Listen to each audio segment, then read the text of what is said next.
Award സ്വന്തമാക്കി megastar Mammukka. നൻപകൽ നേരത്ത് മയക്കം എന്ന ചിത്രത്തിനാണ് അദ്ദേഹത്തിന് പുരസ്കാരം ലഭിക്കുന്നത്. ഈ ഒരു ചിത്രം കൊണ്ട് മമ്മൂക്കയ്ക്ക് നേടിക്കൊടുക്കുന്നത് ഒട്ടനവധി അവാർഡുകളാണ്. മുന്നേ മികച്ച നടൻ ഉൾപ്പെടെയുള്ള ഒട്ടനവധി സ്റ്റേറ്റ് അവാർഡുകൾ നൻപകൽ നേരത്ത് മയക്കം എന്ന ചിത്രത്തിലൂടെ മമ്മൂക്കയ്ക്ക് കിട്ടിയിട്ടുണ്ടായിരുന്നു. ഇപ്പോൾ ഇതാ 15ാമത് ഫിലിംഫെയർ പുരസ്കാരമാണ് Mammootty സ്വന്തമാക്കിയിരിക്കുന്നത്.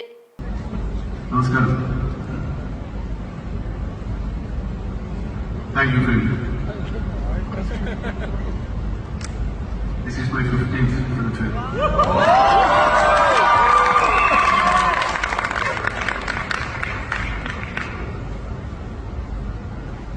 This is for Nanpagal Nerathu Mayakkam.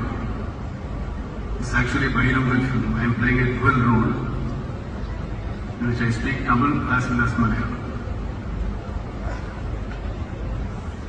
And to start my crew, and I produced it myself.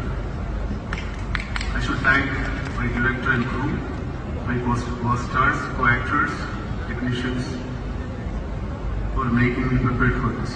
വിക്രമിൽ നിന്നാണ് മമ്മൂട്ടി പുരസ്കാരം ഏറ്റുവാങ്ങിയത്. ഈ പുരസ്കാരം സ്വന്തമാക്കുമ്പോഴും വയനാടിനെ നെഞ്ചോട് ചേർത്ത് പിടിക്കുകയാണ് മമ്മൂക്ക. അദ്ദേഹം നേരത്തെ തന്നെ വയനാടിനായി ഒരു ധനസഹായം പ്രഖ്യാപിച്ചിരുന്നു.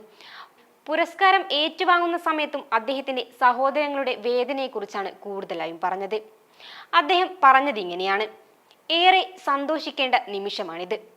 എന്നാൽ തൻ്റെ ഉറ്റവരെ നഷ്ടപ്പെട്ട വേദനയിലിരിക്കുമ്പോൾ സന്തോഷിക്കാൻ തനിക്ക് കഴിയില്ലെന്നും പുരസ്കാരം സ്വീകരിച്ച് അദ്ദേഹം പറഞ്ഞു.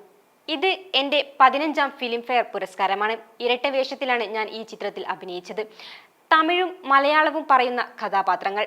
ചിത്രം നിർമ്മിച്ച എൻ്റെ ടീം അംഗങ്ങൾക്ക് ഞാൻ നന്ദി പറയുകയാണ്. എന്നെ സംബന്ധിച്ച് വളരെയേറെ സന്തോഷമുണ്ടാകേണ്ട നിമിഷങ്ങളിലൊന്നാണിത്.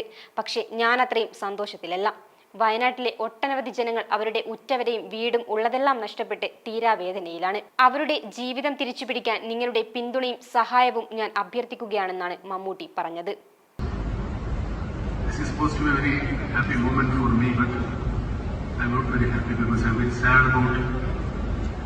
The suffering of my people in Wayanad, those who lost their lives,